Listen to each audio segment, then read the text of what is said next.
I'm Gary. This is Austin. Hey, Grady. And this is Midwest Mike's coming back at you live with another episode right here on a Wednesday night. Going to talk some sports tonight. Lots going on in the world right now. So how's everybody doing? Doing good. UConn won the national championship. UConn won the national championship. Did anybody think they were going to win the national championship? No, they weren't talked about. Nothing. Till 3 weeks ago. Yeah. Had a great tournament run, obviously.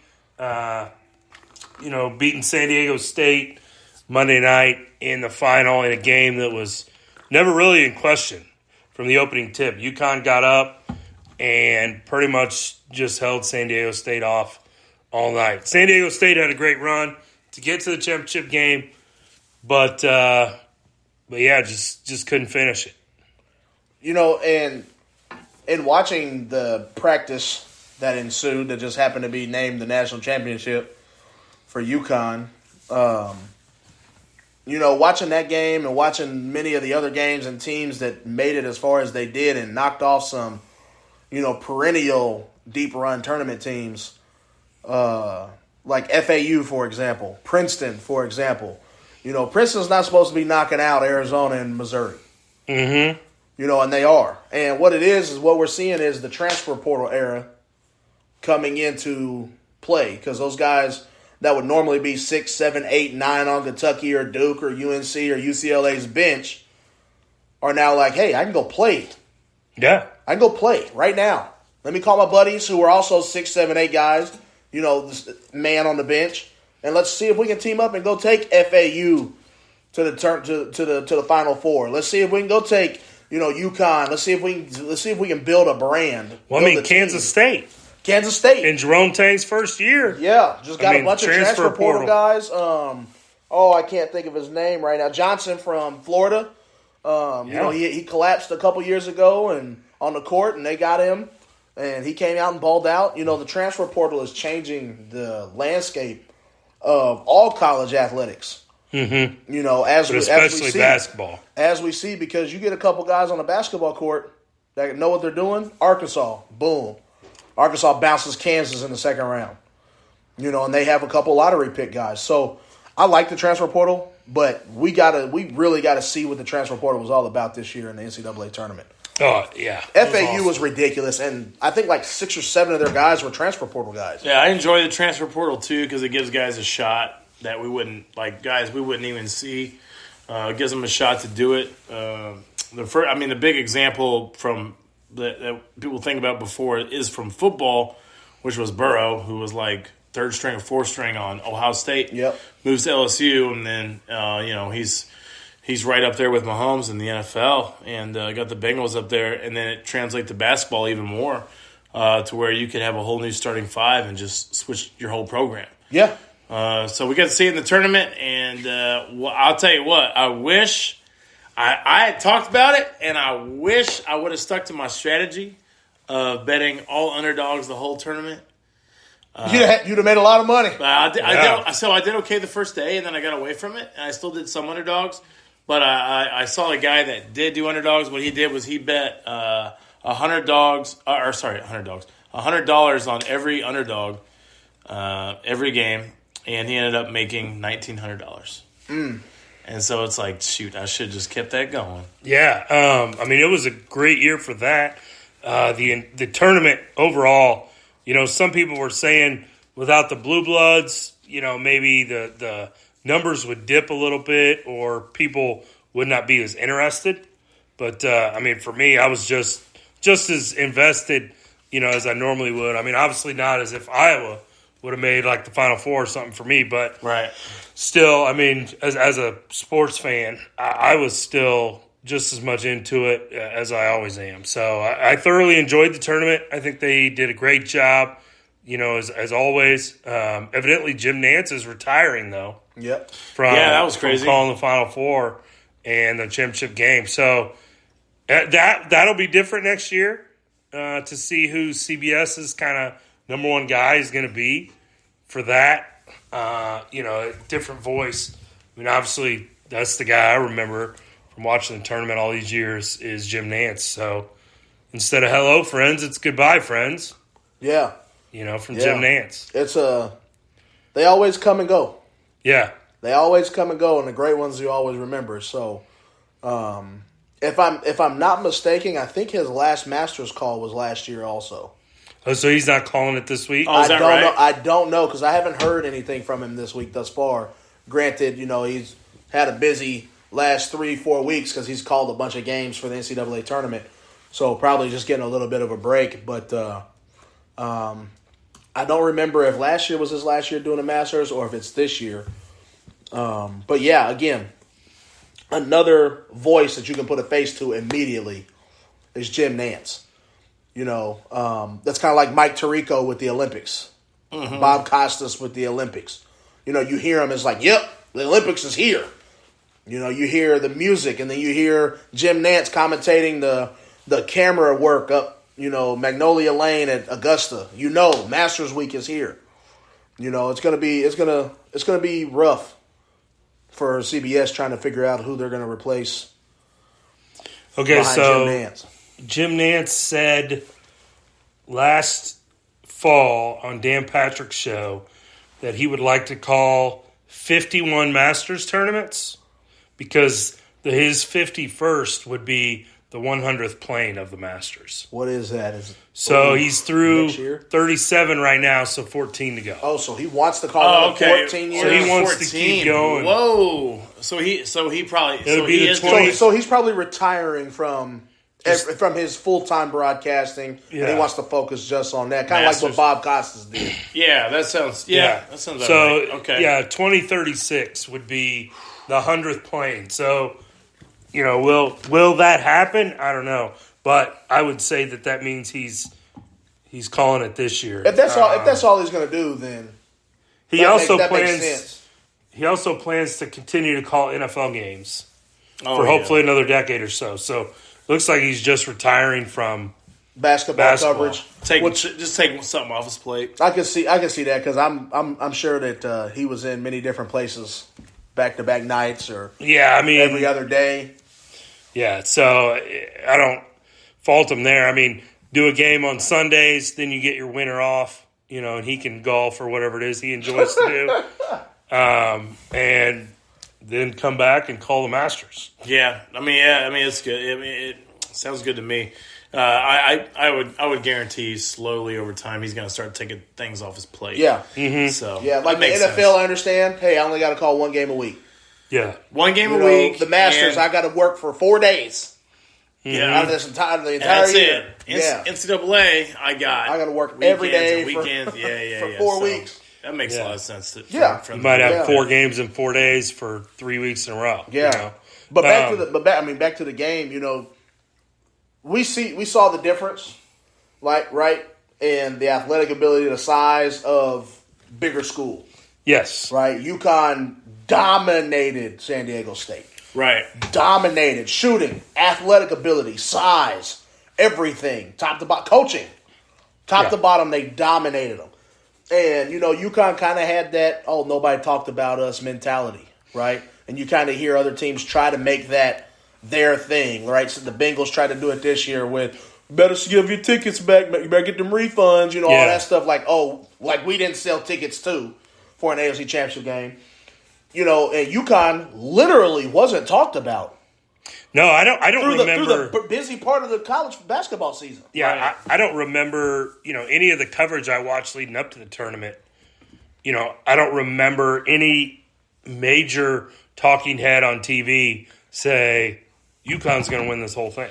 I mean, I'm looking them up right now. In the Big East, they were 4th, 13-7 in the conference. Overall 31-8, which is that's a good year. 31 wins is the most wins in the conference. Overall. Yeah.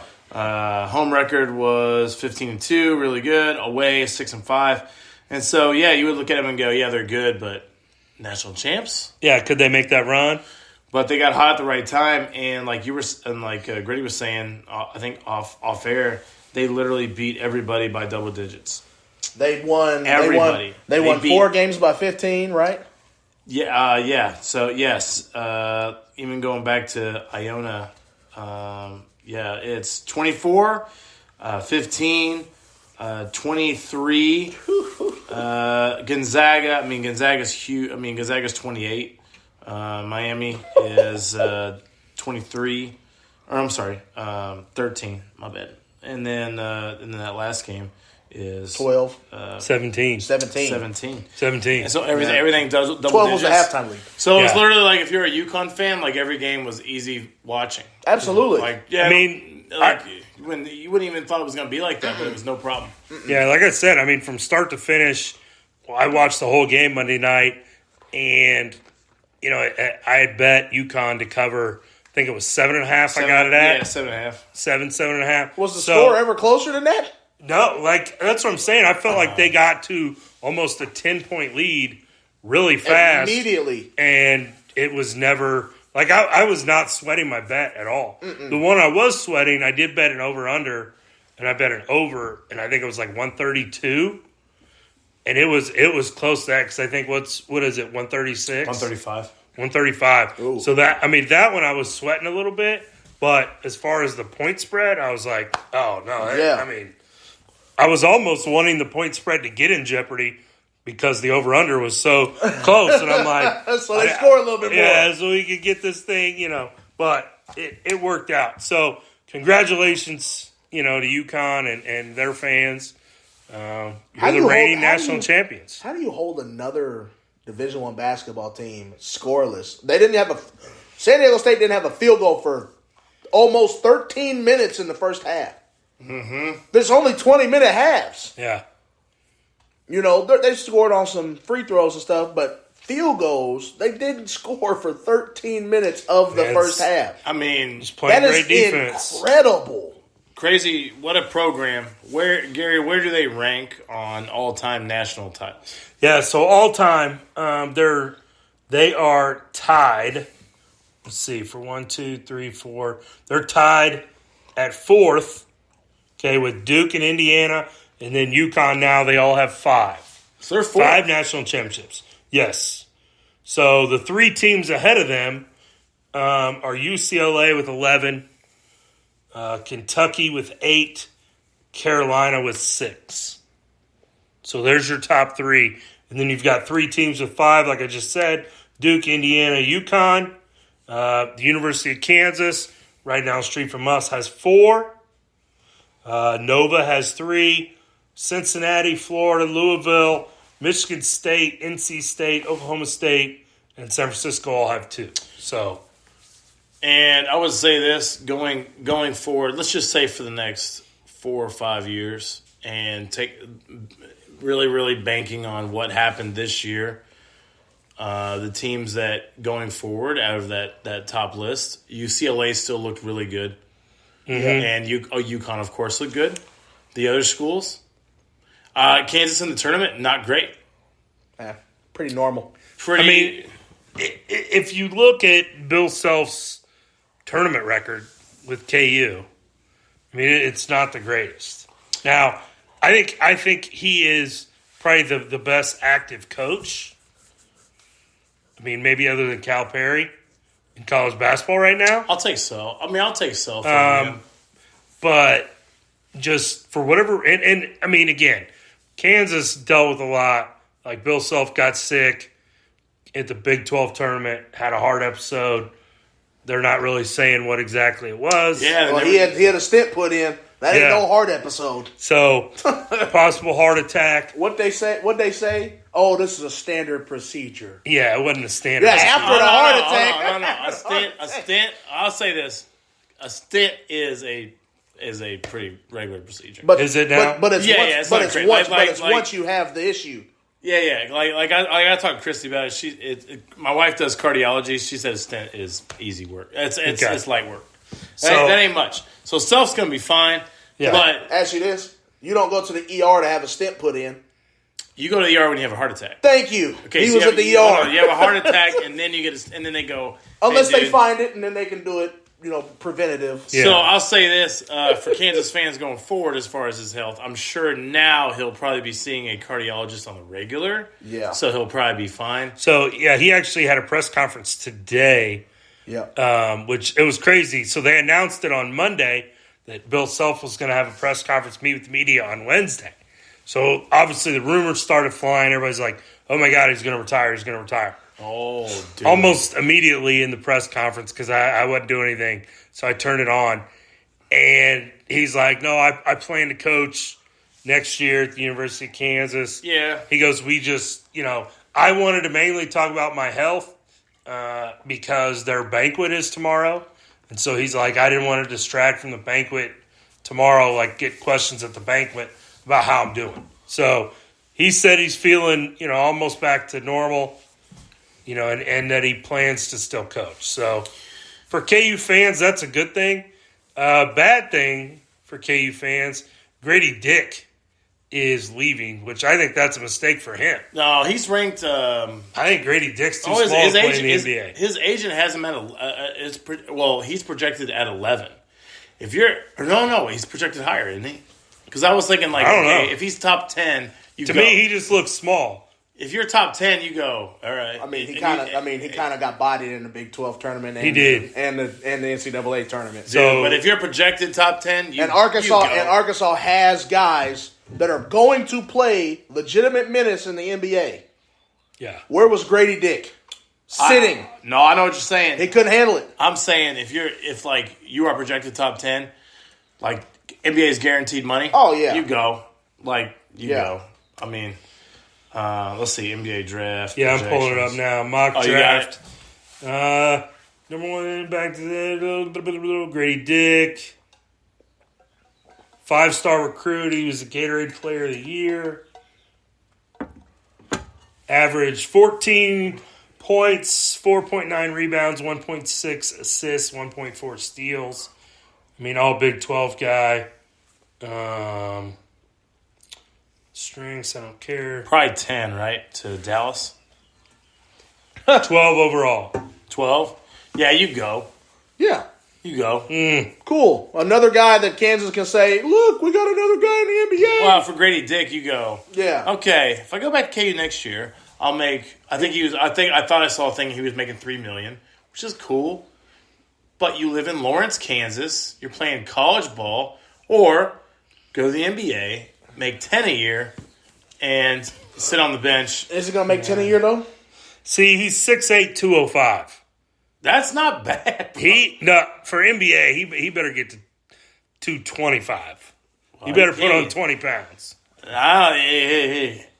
Zion got something to spare. Yeah, Zion does. Oh, yeah, he does. That's for sure. Yeah. They say he needs to get quicker laterally. Which is why he couldn't compete in the Arkansas game. Yeah. But anyway, so Gritty, I know, people were talking about, is you kind of blue blood now because of the fifth championship? I know you wanted to talk about that. Like that's exactly. Yes. You think Kansas is not anymore? If Kansas is a blue blood, then 100% UConn's a blue blood. In my lifetime, I have heard more about Kansas being mediocre than any other team in my life. I've never seen a team celebrate regular season success without winning the biggest game, the final game of the year, less than they have. Right? You don't hear any of these other teams talk about regular season success. Duke doesn't talk about regular season success. North Carolina doesn't talk about regular season success. UCLA doesn't do it.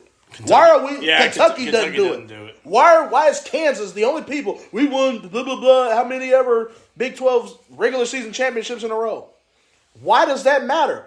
If you're a true blue blood, if you're a perennial blue blood team, win the final game. And UConn has done that more times in my lifetime than any other team. Yeah, you're right. UConn in the last 30 years, has 5 championships. And it's actually the last 23 years, but I did 30 just trying to help Kansas out. Yeah, and the thing is, I think you're right. As far as, I think, so if you're a KU fan, what you need to do is say, I wish we'd win the big one. But, hey, winning the Big 12 that many years in a row is a great that's a great accomplishment. It's a great accomplishment. And it is. Big 12 basketball is really great. Great. The problem is when you start hanging your hat on that to to say, hey, we're a national powerhouse, you go, well, hold on, take it easy. No, the teams that win the national tournament are national powerhouse. You really have a hard time getting past the second or third round every year. Because of these four that Kansas has, I mean, obviously last year, 2008, 88, 52, I think, isn't it? And it's way back. And I had a guy literally talking to me about the spaces between UConn's championships. What are we talking? Yes, a KU fan. What are we talking about? Spaces between championships. And they're all 52? In our lifetime. 52? Were you alive in 52, Gary? My dad wasn't even alive in 52. Oh, yeah, no. Thank you. My parents weren't alive in 52. My dad was in high school when they won it in 88. He was fishing on the boat, and that's why he doesn't like Paul Pierce. I've heard the story that many times. My dad was born in 70. He was a high school senior when they won their second championship, which means a lot of these KU fans that I'm around have only seen two in their lifetimes. Yeah. And some of the new ones have only seen one, and that was because it was last year. I mean, they would have had 2020. I'll say there is no would have. There is no would have. No, because they were supposed to take a deep run this year and got bounced by Arkansas. Yeah, but that 2020 team, man, nobody was beating them. Well, nobody was supposed to beat the Duke team in 2015 either, and they got bounced by Notre Dame.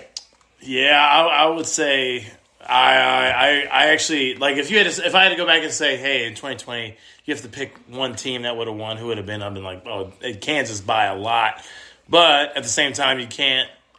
They can't. At the same time, you see this year with UConn, teams that's not even talked about win the national championship, and they don't play a close game. And I do, like I said, I mean, Allen Fieldhouse, which I have not been to a lot of college basketball games in other venues. I mean, I've been to Cameron Indoor, I've been to the Dean Smith Center, but I haven't been to a game there. I've just seen them. Allen Fieldhouse is a special place. And I think KU gets some of their national notoriety because of the venue. And there's nothing else to do in Lawrence. Well, I know what you're saying. You're right about that, and that might be a big deal to it because their win-loss record there over the last 10 years is incredible. It's got to be the best in the country. I mean, maybe we should let them play in the women's style tournament. Then they get to play home games in the playoffs. Well, the tournament. If that did happen, KU probably had about 8. But what we can say is, if Kansas is not a blue blood, then who is a blue blood? I mean, I definitely when to me a blue blood. I still feel like they are. A blue blood to me doesn't mean necessarily you got the most championships. It's when I think of the sport of college basketball. I think it can. I do. What teams do I think of immediately? Kansas. Your Kansas, your Duke, North Carolina, Kentucky, UCLA. And I think and I'll include UConn in that now. Yeah, I will. And yeah, you can add UConn as a 6th. But I mean, those. I think if you don't think of Indiana? I do not. I don't either. Because Indiana's run happened, like I was saying, pretty much before my lifetime. I mean, the undefeated year was, 1972? Yep. So if you were, it's tough. It's a tough call. So if you were like a 65-year-old guy, you would be like Indiana. Yeah. And you would still, like, if you're a 65-year-old guy that still watches ball now, you would still say, UConn. Like your list would probably be longer. Yeah, you would think of some of the old stuff. I think it's more of I do hate Kansas. I do want to put that out there right now. Yeah, I do hate Kansas, and I do mean HATE, hate. There is hatred there. But at the end of the day, as a Chiefs fan, as a Yankees fan, not a Yankees fan, but as a Chiefs fan, other people who are Yankees fans, other people who are Cardinals fans, those teams base it off of what you do in the biggest moment of the season. UConn's won more. The Chiefs won the championships. I don't care about the regular season of the Chiefs fan. I go out there to party and to party only at the stadium. So you think the blue blood argument is more about what have you done lately? And I mean not what have you done lately. are you winning? Right? Are you winning? And nobody has done it more in our lifetimes than UConn.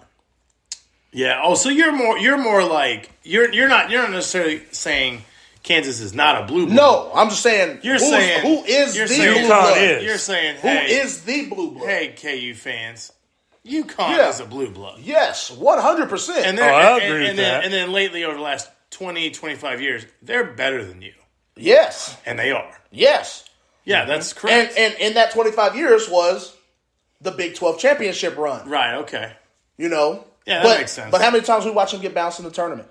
In the Big lot. 12 tournament? I mean, how many times we watch them get bounced in the tournament? Right? Yeah, cool. You went and made it to the Elite 8, the Final Four. Fantastic. What did you do when you got there against the real competition? The tournament is set up for teams like Kansas, for teams like Duke, for teams like North Carolina to make those deep runs. It's not set up for a 4 seed to win. Right. A 5 seed to win. Right. A Florida Atlantic to make it to the Final Four. The tournament's not set up that way. Yeah. You know, and that's going back to what we originally started with the transfer portal. Yeah, I really like the what have you done lately arguments because I'm like, man, if you're older, you do feel like probably Indiana is blue blood. If you're younger, you obviously don't. I do not, right? And if you're really old, it's UCLA. You know what? And I'll tell you what, off the top of my head, I don't think of UCLA first. I do think of Kansas over UCLA because of what have you done for me lately. When I talk about college basketball, the first thing that pops in my head is Duke, North Carolina. Third would be Kansas. And I think Fourth is always UConn in my head. I think about Kentucky. Oh, yeah, Kentucky in there, too. Just because of some of the dominant teams Calipari's had. I mean, look at the NBA. Yeah, exactly. Yeah, a bunch of guys in there probably should have won more. Yep. But, like, I really like the what have you done for me lately arguments in all sports, especially when guys are talking about, like, anything. I mean, it's the argument Past we use for Lamar. championships. It's the argument we use for Lamar. What have you done for me lately? What have you done for me lately? It's the argument that we love to use. I mean, I'm not trying to call out Gary right now because if I was a Cowboys fan, I would talk about the 90s championships quite a bit. Yep. But, when you do that, I would say, what have you done for me lately? 49ers, what have you done lately? Because I would say, when you talk about powerhouses in the NFL lately, Yep. it's not none of those teams. It's the Chiefs, and you want to go back in our lifetime, it's the Steelers. Patriots. And it's the Patriots. The Patriots. So it's like Steelers, Patriots, Chiefs. Yeah. Right? See, and I don't even really think of the Steelers. I do, man. I think of the Patriots. And I think it's more of the Steelers and the heartbreak that they gave to us directly. And I think about that's a team. That's a team that when Patrick Mahomes finally when he started, and we played them in Pittsburgh that year, his first year. Right. I was like, I'm so happy we beat them. Off the top of our head, we know what year they won. Is it 2010? It's 11. 11? Okay, I legit do think San Antonio Holmes on the sideline. It's that defense that year is Yeah. why we have a lot of rules we have now on player safety. Yeah. Because that defense was really I'd insane. say the defense is from the AFC North. Yeah. Because the Bullies of Baltimore. So it's a lot. They of said stuff. they were trying to kill people. A lot of stuff is what have you done lately? NBA's even what have you done lately? The Warriors come back into that because they won last year, right? And then they're still around. And so, I'm not trying to bash the Kansas fans, but sorry guys, UConn is a blue blood, and they are a better team than y'all in the last 20 years. And I don't care that they play in the Big East. Because when you come to the tournament, Kansas is in the tournament. Duke is in the tournament. UCLA is in the tournament. Houston was in the tournament this year. Oh, I wouldn't talk a lot of trash on the Big East. Let's go through their teams. That's man. what I'm saying. Like I think that's their argument. Well, they play in the Big East. Well, you play in the Big 12 and none of y'all made it. Y'all beat up on each other all year and nothing happened. Yeah. Right? The Big East, UConn plays in the Big East. Why would I change conference? I don't need to change conference to win a championship. No, I mean it's and there's good teams in there, right? We got. Oh, hold on. Let me get to the Big East here. Marquette is solid. Xavier's Marquette was solid. a 2 seed. Creighton. Xavier was a 3 seed. Yeah, let's go. I'll go all the way down to team number 7. Marquette, Xavier, Creighton, UConn, Providence, Seton Hall, Villanova. Those are solid basketball schools. Yeah. And then let's even go the last 4. and the teams that have had good teams in the last 7 years. St. John's, Butler, DePaul, whatever. And Georgetown sucks now, but they have been. Didn't Georgetown play in the Final Four in the last 10 years? I don't think so, because they've been bad for a while. Maybe 10 years is a long time, though. They've been bad for a No, while. I don't know. I don't even. But Butler, yeah, but something Butler, like that maybe. but Butler, Yeah, I love those Seton guys. Hall. So anybody wants to say like Big East is garbage, I'm like, get out of here, dude. Because I've watched. Yes, the Big 12 is top heavy. Like they have a lot of good teams. They got Baylor. They got 2007. 2007. So I Okay. was a little bit out. 16. But 16 years. But let me get a 20. We talking basketball. Let me get a 20 here. Yeah. The Big East has more championships than the Big 12 by far over the last 30 years. Yeah. Villanova has a championship. They got Villanova might have two. They have 3, They might have 3 in the last 30 years. 2 or 3. That's that was 8. Homeboy. Nova, Villanova has 3 total. Yeah. Because what's his name? That's on the- that was on 2016 the- and 2018. What was it? What's his 16 and 18. And the first one was 85. What's his So- name? so Yeah, they- so so they have I would 7. say. So I mean, we're really getting on. I mean, some Big 12 guys will get upset, but I'll tell you what, the Big East has been more relevant than the Big 12 in the last 20 years. Yeah, UConn's first one was in 99. I mean, so 23 years. 99, 04, 11, 14, and 23. It's pretty good. I mean, so basically what it is every 3.5 years, UConn's winning a championship. When you break it down that way. Indiana, which we mentioned, but it was 40, 53, 76. So 76 must have been the Undefeated year. 81 and 87. So they haven't won one since 1987. Good Lord. I mean, that's 35. That's why 35 years. That's why we don't think about them. That's, yeah. Duke's last one was in 15. Yeah. What 91. team was that? Carl Anthony Towns? No, because I thought he was a Kentucky guy. Oh, that is, sorry. So 91, 92, 01, 2010, 2015 for Duke. Is it the dude everybody likes can't- to hate in the NBA? Grayson Allen. Is it Grayson? Yeah. That's Grayson Allen. Yeah. North Carolina, 57, 82, 93, 05, 09, and then 17. See, so 3 right there. Boom, boom, boom. Yeah. In a So row. 5, 9, Yeah, and that's 17. Allen. They have Jahlil Okafor, Okafor, yeah. and then they got Grayson Allen, and they have Marshall. They have Plumlee, Ooh. and that's it. I mean, all those guys are studs, but like that's Grayson Allen was a freshman too. Kentucky, Nasty. 2012. Okafor was a freshman. 2012 was Kentucky's last one. 48, 49, 51, 58, 78, 96, 98, 2012. So Kentucky hasn't even been really that relevant. No, not lately. No, Lately. You know what? What's crazy about that Kentucky roster? That last one that won. That's not their best roster. Oh, God. Which is no. crazy to No. say that. Yeah. You know, I shouldn't say that. It's not their most talented roster, Yes. right? Like the guys didn't put it all together. But really, I'm looking through the squad right now, and you got Michael Kidd-Gilchrist. Okay, and you got Anthony Davis. Ooh. And as far as other NBA guys, that's about it. You might have other guys that play. But Anthony Davis. Sorry, Terrence Jones, who plays in the league. But Anthony Davis was Kevin Durant-esque. So you got 3 NBA dudes, and you got a bunch of guys that probably G League or riding benches or whatever. Yeah. But the best team probably is the Cousins Wall, Yeah. and Yeah. they didn't win. No. This one shocks me, too. UCLA's last championship, 1995. Yeah, that's why I don't always think of UCLA on that. I don't. Yeah. Nope. Because I would say the last big. I mean, they have the most, but The last hugely talented person they had was okay. I may be wrong. Is Russell? I mean, I don't see Lonzo like that. I don't see Lonzo like that at all. no. But Russell, Probably Russell? Westbrook, Yeah. right? It's got to be Russell. And I remember watching that team, and I was like, it was like watching Iverson on the Sixers, where he's like the only dude. Yep. And like no one else is doing anything. So, yeah, really, their run, obviously, I mean, under John Wooden, but they won 1964, 65, 67, 68, 69, 70, 71, 72, 73, and 75. So if you're an Other than that, their only championship is 1995. So if you're born in the 60s or you're born late 50s, you 100%. You're UCLA. 100% go UCLA, boys. What are you talking about? Yeah. Yeah. I mean, in this day of college basketball, will you ever see a team that dominant again? No. No. Nope. With the transfer portal? No. Never happened. Nope. Nah. The only reason that team was good like that for that long is because they had 4-year guys.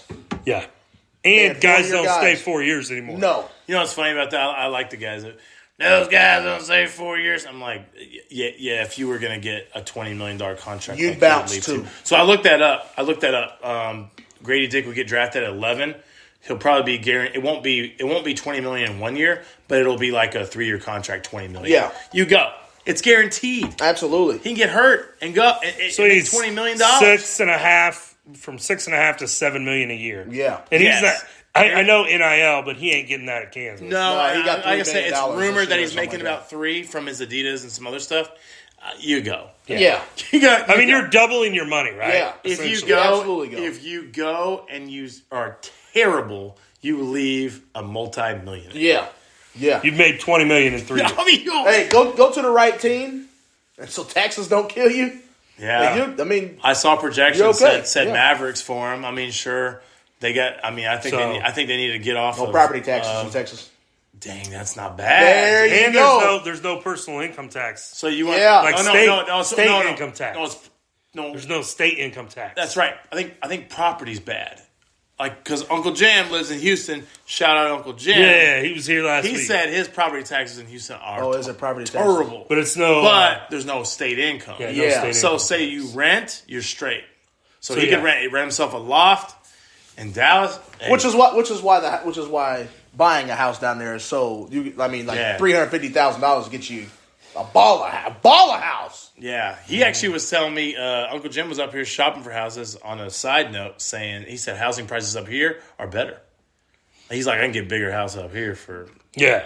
Oh, no, So I'm he sorry. was- I'm sorry. He was saying it's more expensive up here. He was saying he's got to build. He's going to build. Yeah. So But yeah, That's- You better build, because if you buy one, That was a nice- you just get a closet. That's it. Nobody wants to own down there. They all want to rent. 'Cause Yeah. property tax is terrible.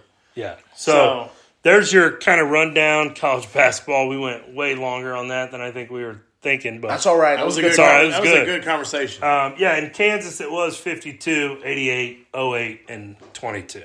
52. So, I mean, Kansas You're not a fans, blue blood because the dude Naismith created basketball. I That's not a reason. real quick before we completely close the door on college basketball, I do want to talk a little bit about the women's tournament. I went to the women's NIT semifinal game at Allen Fieldhouse last week. Gary holding out on us. It was probably 3/4 full. That's actually not bad for No, NIT women's. It was Yeah. like a Wednesday night, I think. Again, what else do they have to do in Lawrence? Yeah, and then or maybe it was a Tuesday. Maybe it was a Tuesday night. But anyway, Mass it was Street. cool to go to Allen Fieldhouse. One of Logan's. I think anytime you can go to Allen Fieldhouse, it's a pretty cool deal. The only time I've ever been in Allen Fieldhouse, I was on a recruiting trip to Kansas for baseball. Mm-hmm. There was tornadoes in Lawrence, and they put us in the Allen Fieldhouse, and I told them they better not bring that chicken next to me. That's the only time I've ever been in Allen Fieldhouse, and it was a tornado. Was he there? Who? Was the chicken there? Both of them. They had the big one and the Why? little one. Why? It was for the baseball game. Oh, They had the big one and the Jayhawk. little one. Yeah, the Jayhawk. My dad did tell me, though, if I went to Kansas, he would not buy any gear. That sounds like your dad. It was my very first offer. Was Kansas? Was Kansas, and I'm ecstatic. Right? Division I, Power 5 baseball. I'm ecstatic. Pops got home, heard the garage door, and you know my dad very well, Gary. You coached all of his kids. Yeah. And I ran downstairs, had the envelope in my hand. I'm like, Pops, this is what we've worked hard for. He took it, tore it in half, and threw it away. He ain't going to Kansas. oh my gosh! Yeah, I didn't go to Kansas. Let's put it that way. Yeah. And then the Iowa women made it to the championship game. Caitlin Clark is that dude. But they came up short against LSU. Caitlin got in foul trouble. Their big girl got in foul trouble, and that It was a wrap from there. Yeah, they just couldn't overcome it without their two best players. They tried. But yeah, they were down 20 at one point. And they got it back to 7. Yeah, they got it back to 7. But it was, again, I had a great time. I watched the entire women's game from start to finish. Enjoyed it. Went to the women's NIT game in Lawrence. Enjoyed that. They played Washington. It was cool. They're really athletic. And as a sports fan, I just, enjoy watching sports. So. Yeah. I love watching women's sports. Yeah. Like, I watched the entire Oklahoma-Texas softball series. I watched a lot of the women's tournament just because, first off, I like to see really good ass whoopings. So UConn normally is that. UConn was not that this year due to injuries and stuff. But South Carolina's really good at it. LSU in the regular season was really good at it and in the tournament. Iowa was really good at it. Yep. But I want to put this on the table, and I don't want to spend too much time on it. Is Caitlin Clark the best college basketball woman we've ever seen? Think about that. That's Michael probably. Jordan. Yeah, probably. I think so. Everybody in the tournament said it. Caitlin Clark. Cheryl Swoops' record. Yeah. Yeah, she averaged total points. Caitlin Clark. We got to stop her. Into the championship, she was averaging 30 a game. Crazy. For the tournament. She went back-to-back 40s. So she went back-to-back 40s. So it'll be interesting to see if the WNBA can capitalize on her. She's only a junior. So she could come back. Is she coming back? She could. Actually, if I was her, I'd come back. Because because the same point about the money. And also what the money ain't there in the WNBA. There it is. The WNBA is horrible at marketing their players. Yes. And they've gotten better, which is saying something. That's crazy. They're still bad. Their marketing is so trash. Where I'm like, of her, I'm like, man, I think they're gonna fumble the bag on her, and she's gonna have to market herself. Mm-hmm. Whereas social media or whatever, or the team she's on, is gonna have to go crazy on social with her, because the WNBA itself, which is crazy to me, because the NBA does a very good job at having multiple stars that are promoted really well. The WNBA does not. Really horrible. So for her, I think she should come back. I'm sure her NIL deal is not too shabby, and come back, play your senior year, and then go to the WNBA. But if I was her, and I think this is what's going to happen, I think she's going to market herself. If you're going to market yourself, she made $3.5 million this year, which is 10 years in the WNBA. Yeah, because the highest paid player is Candace Parker, and she makes $190 a year. Yeah, stay in college then. That absolutely. Yeah, stay in Iowa City. Think about all the women that have come before her, before this NIL stuff. What does Maya Moore make at UConn for 4 years? What does Breanna Stewart make for 4 years at UConn? Well, I'm sure they had NIL before it was NIL. Maybe. They had something. Those dominant teams. Because Gino runs a very clean, very tight ship.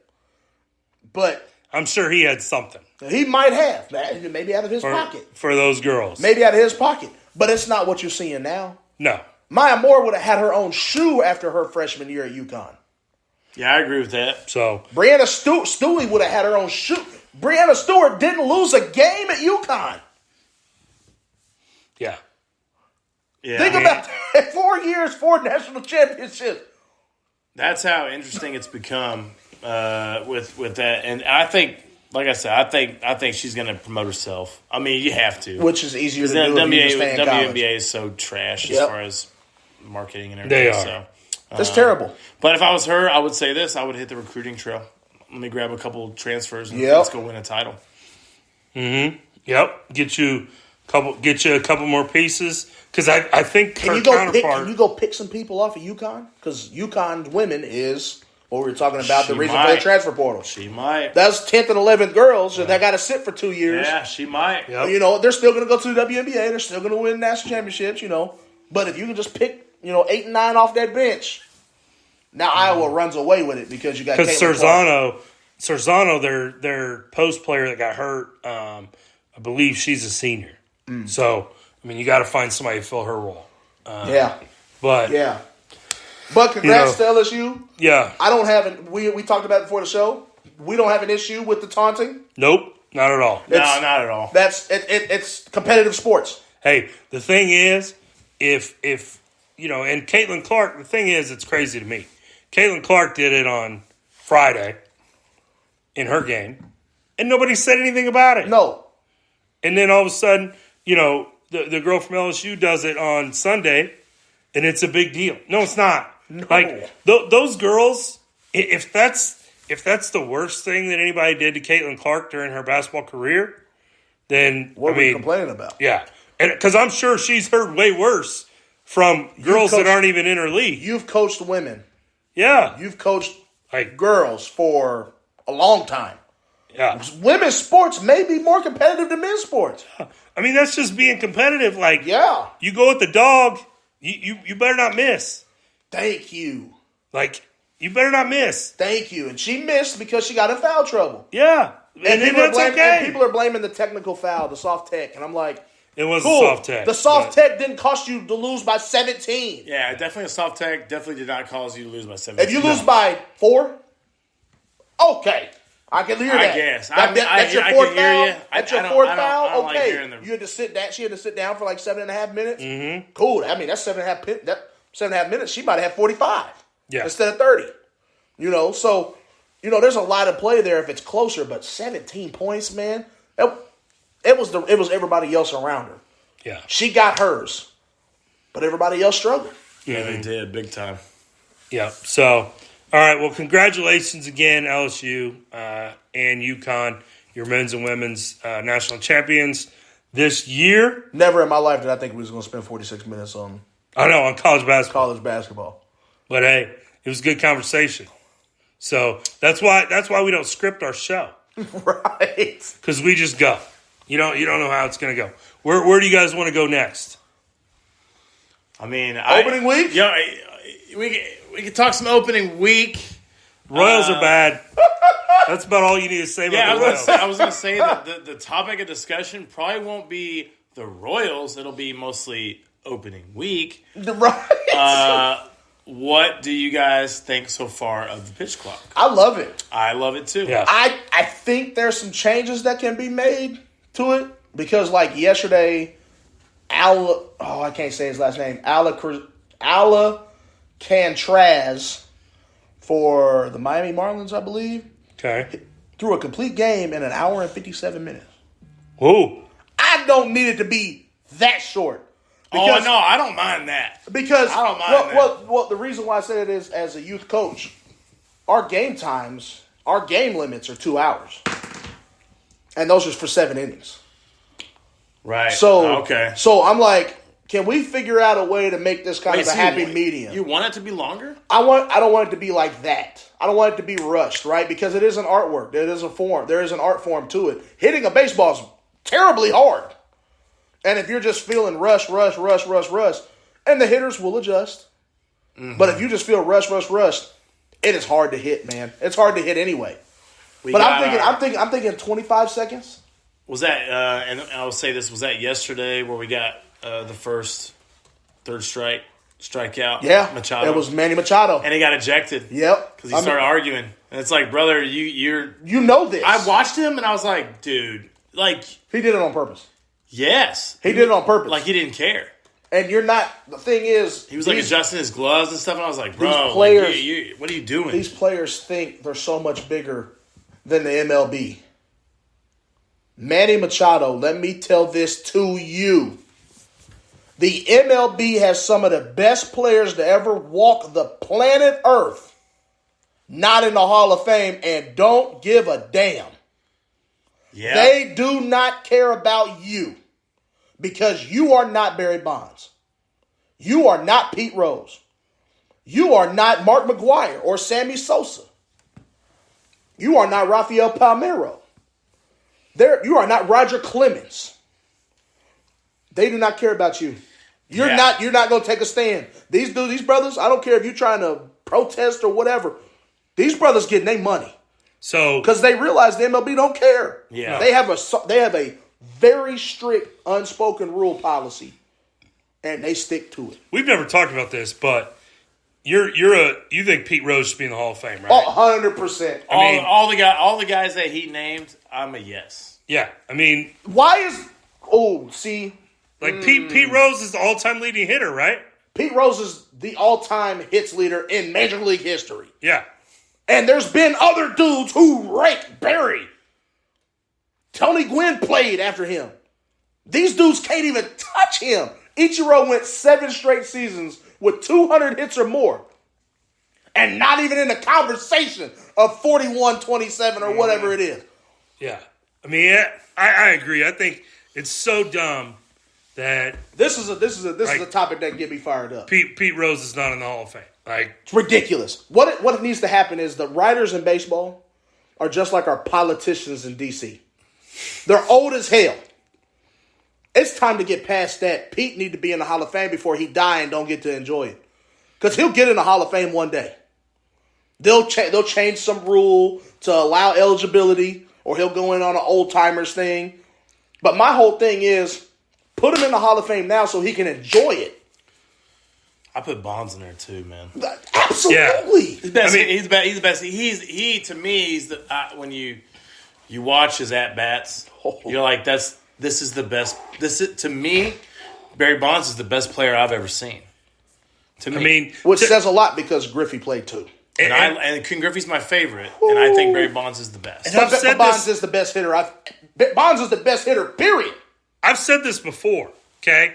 But it did not help those guys hit the ball. No. It helped them hit it further. I want those pencil pushers to get in the box. Okay. I want them to take steroids in 6 months and tell me if you can hit a ball 480 feet. And that's moving 100,000 mile an hour. When was baseball the most popular? The steroid era, the juice ball era.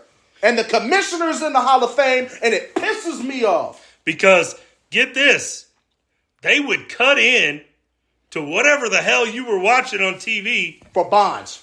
For McGuire. For Sosa. And they wonder why baseball's dead right now. Well, and they say this too. We're talking about juicing. There was guys juicing that were hitting 210. 100%. You know what I mean? Like stop. Mark McGuire was still, and Sammy Sosa and Barry Bonds were still spending their time in the cage. And you want to tell me it was not at that point encouraged? It was highly encouraged. I've had many coaches in baseball that played pro ball in that era. They had stuff in a bowl like it was Halloween in the clubhouses. For sure. Mm-hmm. Greenies, speed, roids, whatever you want, just grab it. Boom. Why do you think Mark McGuire's eyes was always amber? He's on that stuff. Yeah, I would say amphetamines have been a part of baseball for a long time. And I'm not condoning it. I'm not saying whatever, but the problem is you want to let one guy who did it better than everybody else, you want to chastise him when everybody else was. Why is David Ortiz in the Hall of Fame? Everybody's doing it too. David Ortiz definitely. I mean, and let's say 99.9, right? 99.9% sure he juiced. I mean, he was on the report. And I'll throw this in there too with Pete Rose, with the competitor that he was. There is no way he ever bet against his team.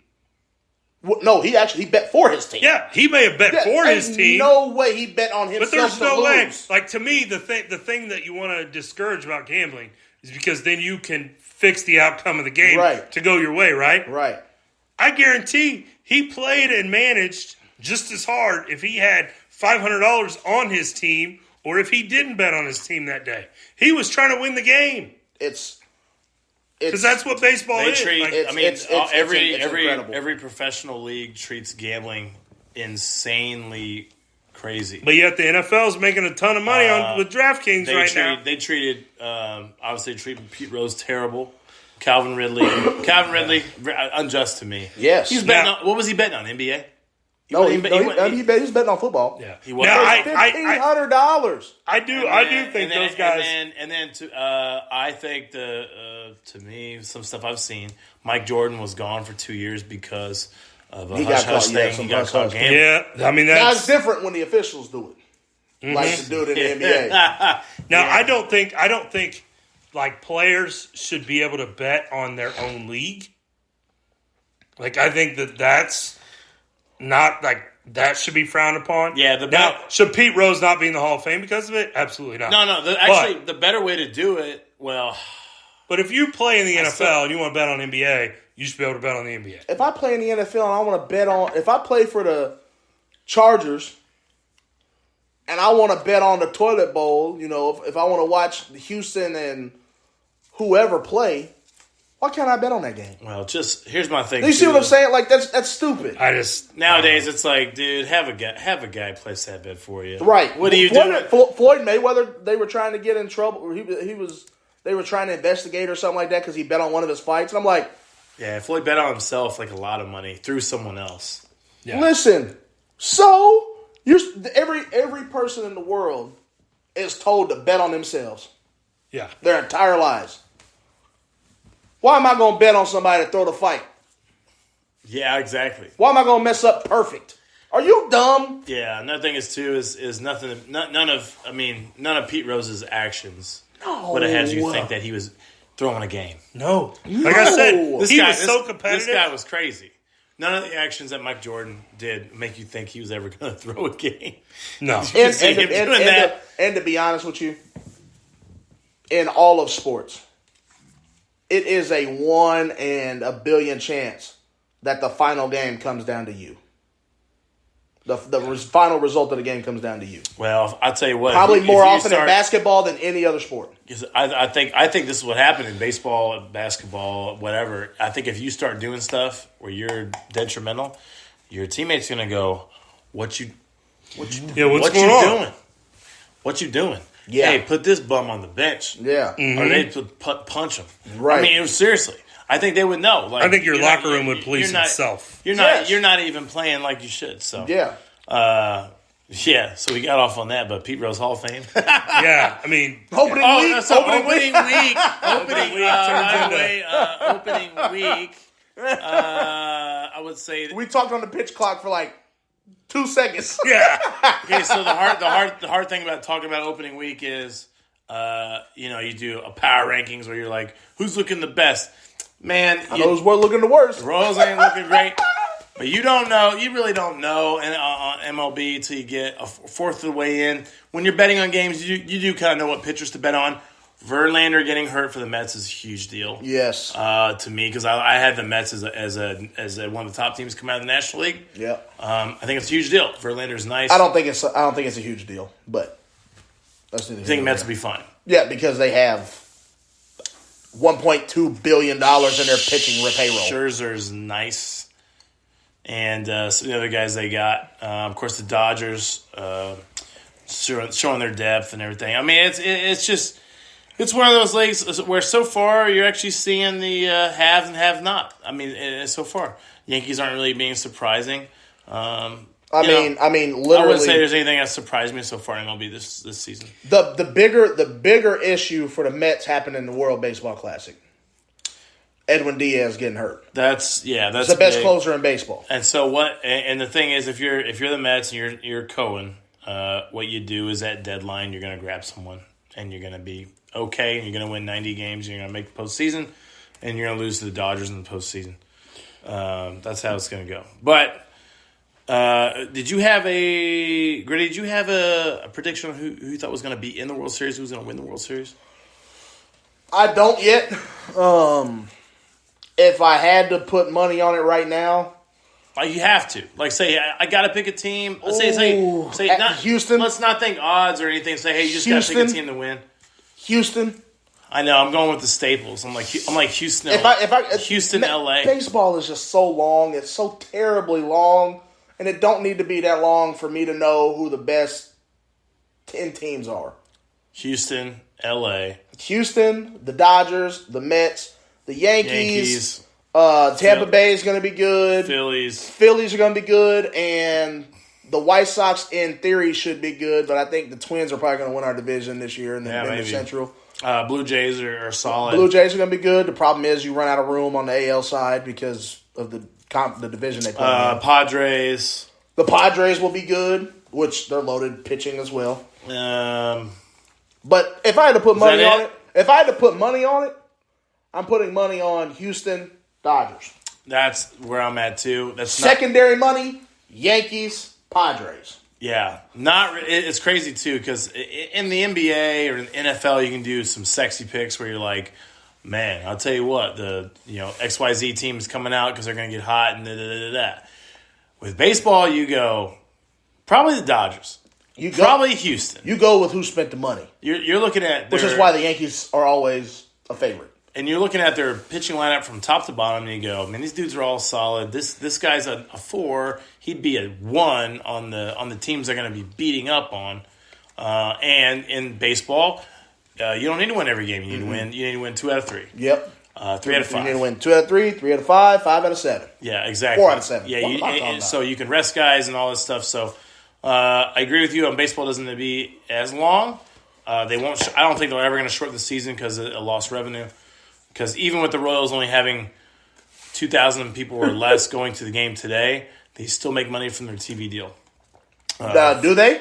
Their TV deal's Bally Sports. Yeah, nobody can watch it. Nobody can watch it. Did y'all? I haven't watched the Royals game all year. Well, you didn't know about Bally, right? Bally's bankrupt. Yes, that's what I'm talking about. Their TV deal is Bally Sports. Okay. Why you think the Bally Sports app went to $20 a month? I'm glad we brought this up. Bally went from a $20 billion valuation to now 0 for bankruptcy, correct? Yeah. I have a hot take for you. In the next 10 years, ESPN is gone. Gone. The future is streaming. The future is stuff like McAfee. ESPN does not have no clue how to do that. They have no idea how to do that. ESPN ain't going anywhere. They're gone in 10 years. People will always want to watch live sports. Someone else will replace them that can do it for cheaper. ESPN's not going anywhere. The reason I think ESPN is going to go bye-bye is because when you start looking at... $6.99 a month is cheap. No, well, okay, so if it's not... Okay, so I'll dial it back and I'll go in the middle somewhere. ESPN's owned by Disney. ESPN will not be what it is now. I think there's changes that will happen. Because I would say this. I would say 80% of the programs on ESPN right now are terrible. Yes. I agree. Which is why I think the market's going to go, I'd rather watch Pat McAfee over ESPN. But but you're already starting to see ESPN change. Like ESPN started the whole second streaming. Right? ESPN Plus. I'm not talking about ESPN Plus. But that's what they're doing. Like, I'm going past that. So you're saying like Sports Center? Sports Center's gone. I'm saying people don't want to just sit and watch an 8-minute highlight. I'm saying people want to get on YouTube and watch something, and they don't have to pay. They just got to watch ads, and so I think that model's going away. It's gonna be hard. They're gonna have to lay off a lot of people because there are a lot of dudes at ESPN that are dead weight.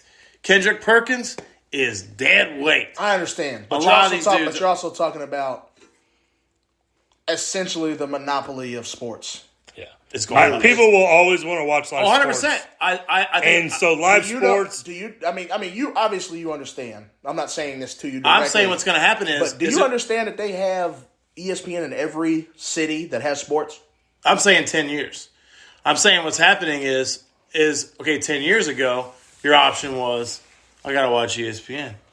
And now you go, okay, I can watch the noon ESPN show, or I can go jump on YouTube and watch McAfee. What do you prefer? You prefer to watch McAfee. Now so the studio show component of ESPN, I could see going away. That's what I'm talking about. Your studio shows, but ESPN ain't going away. Like I'm talking about, PTI Get Up, around the horn, PTI around the horn. Cool. Because that's why they play at 2:00 in the afternoon when everybody's working anyway. But this is always gonna be on. But I also think what they do with Bucci Mane and Scott Van Pelt, that's not going anywhere. A version of it will come around. That's not going anywhere. I'm telling you, I think years. the studio shows are gonna go away because there's just better options. And to me, when I'm going to sit down and watch a sports show, like to get somebody's take who was a professional player or whatever, I don't want to see him in a suit and tie to do that. Right. I think that's all going away too. That's why I like Marcus Spears. Yeah. I mean, and that's why McAfee, you're saying, is so popular because he's unfiltered, unedited, Raw. He says what he wants. You know, I mean, yes, he has producers, but he gets to run a show the way he wants to do it. So, yes, there'll be more shows like that pop up, I think. Maybe. Versus... I guess I should say that I think the model's changing. I'm not saying like turning on the TV and watching sports is going to go away, but the model's going to change. How is ESPN going to go away when they own ABC, they own Disney, you have all levels of sports involved in ESPN? It's just, I don't see, ESPN's not going anywhere. ESPN as a whole is not going anywhere. Like, Get Up, they can go. That's what I'm talking about. They can go. Yeah, That's he's saying the studio go. shows. But something will take up. ESPN's going to go, what's costing us money? Is it cheaper for us to stream these games? Or, and we're like, because I would say this, if you would look up, does ESPN make money right now? I bet it's not as much as you think. It's really not. My whole thing is, we're not talking about ESPN as the shows. I'm talking about the shows. These are broadcasted channels. I'm talking about the shows. And you can get ABC on regular cable. I'm not talking about ABC. But I'm talking about, this is all ESPN entities, right? These are all ESPN entities. ESPN is its own show. Like, when you flip through the channel, you're not looking for something that says Sports Center. I scroll through the show and I look for it to say ESPN, ESPN2, ESPN News. And I don't care what's on that channel. I'm clicking it. See, during the day, when I'm home, when I'm not working, I watch Fox Sports more than ESPN. I think Fox Sports is better than ESPN. Because I like to listen to Skip and Shannon. I like to listen listen to I like to listen to stand Skip. Colin. You're a cowboy. I forgot. Skip is God to y'all. I don't mind Skip. I don't like Skip. But anyway, that's a good way to end the show with a heated debate on the future of sports and streaming. Yeah, there will always be a way to watch games. It's just I didn't mean like that. I meant the bum shows that are out there. The thing is, like, Marcus Spears brings value. Marcus Spears brings value. Swagoo brings value. I'm talking about Spears just because is all right. But Spears was questioning the other day if Steve Smith Sr. is a Hall of Famer. But and he's comparing him to other He's a Hall of Fame greats, right? Which is what the Hall of Fame was originally supposed to be. Okay?